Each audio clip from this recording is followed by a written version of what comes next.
Next week, we will be doing a full review of Ahsoka on Tuesday, August 22nd at 9 a.m. Pacific time, noon Eastern time. Join us then. For right now, I'm going to give you my social media reaction to Ahsoka episode 1 and 2.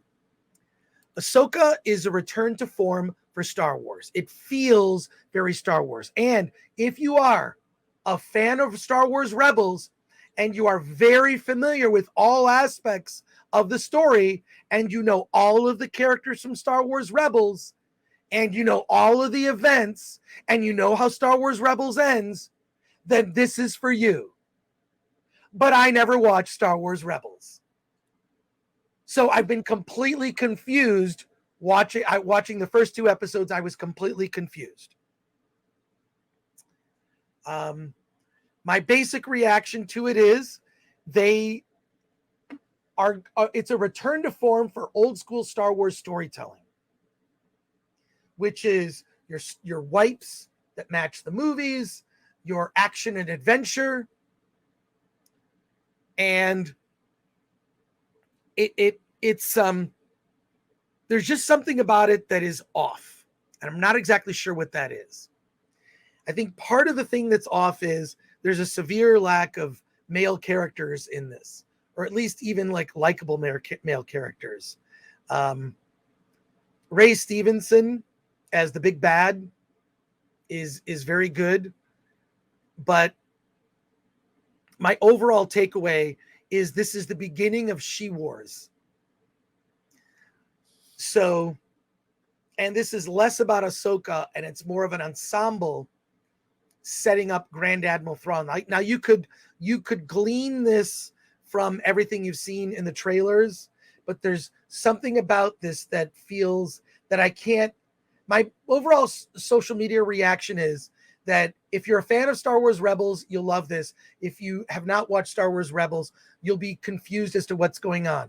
And I don't believe that Dave Filoni did a very good job of catching you up to what you needed to know in order to understand the events happening in this. There are some paragraphs that open at the beginning of this, not the crawl. There's not an opening crawl, but there's paragraphs in red lettering that kind of tell you the basics of what's happening.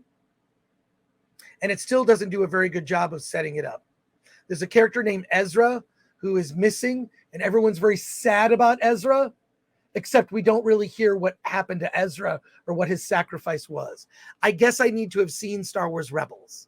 I would have hoped that those of us that don't watch the cartoons, because I will say, I did watch at least the parts of the first season of Star Wars Rebels, and I thought it was for kids, which is why I didn't continue to watch it. And I happen to know that there's a very big fan base for Star Wars Rebels. So perhaps this show isn't for me. I think our trial kind of said it all. And while there are aspects of this that feel very Star Wars, there's so many things that took me out of it. I'm only going to give 2 examples.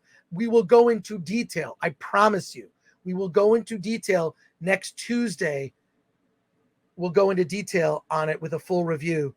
But there are certain details in this version of the Star Wars universe that began to bother me.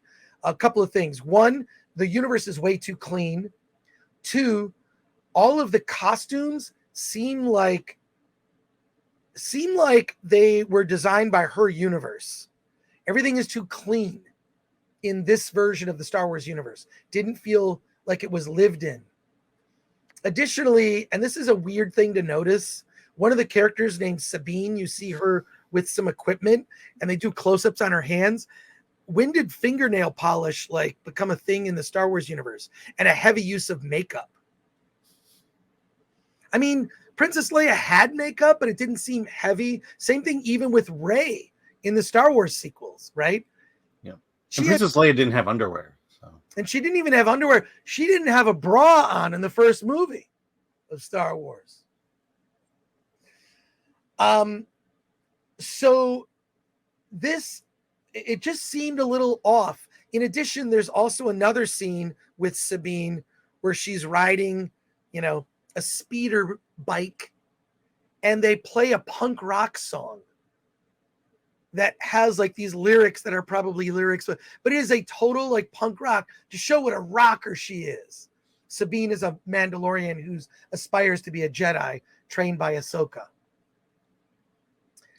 There's a mystery, and all of this has to do with the return of Grand Admiral Thrawn. So my social media reaction is that this is if you like Disney Star Wars, you'll like this. If you like Star Wars Rebels, you'll like this. And if you didn't, you probably will not like this. I am going to withhold any sort of further comment until Alan has also seen it. And I'm going to watch it again, and we'll talk about it on Tuesday. Let's go to your comments and questions.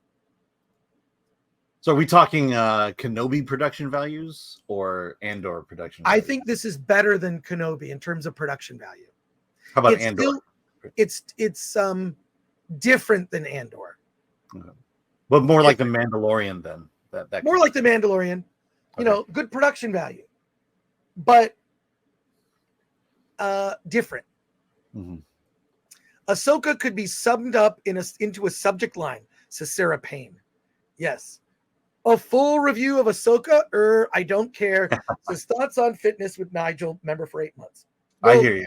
Hollywood on the Rocks is going to be on Tuesday next week instead of Wednesday. We will not be doing our normal Wednesday show. It's going to feel weird, but we're just going to do our Wednesday show on Tuesday rather than Tuesday morning, by the way. Tuesday morning at 9 a.m. So look for us. Alan Horkin says Star Wars Rebels was based on rejected concept art for Star Wars, and it shows. Yeah, everything in this world feels a little off. It just feels so. That makes a lot of sense. It's just like there's this robot, this sort of rusty, fanciful, cute robot that looks like Bob or Vincent from the Black Hole that didn't really work for me. Turo says, Alan, is your TV behind you with the screensaver stuck on that other movie, or is it speed to be aligned with the current topic? It just rotates through all the movies we're reviewing today. Yeah. There's Landscape Invisible Hand right there. Brock Samsonite, wish you had seen Rebels so I can ask you about how Thrawn is portrayed, Chris. Thrawn is not in the first 2 episodes.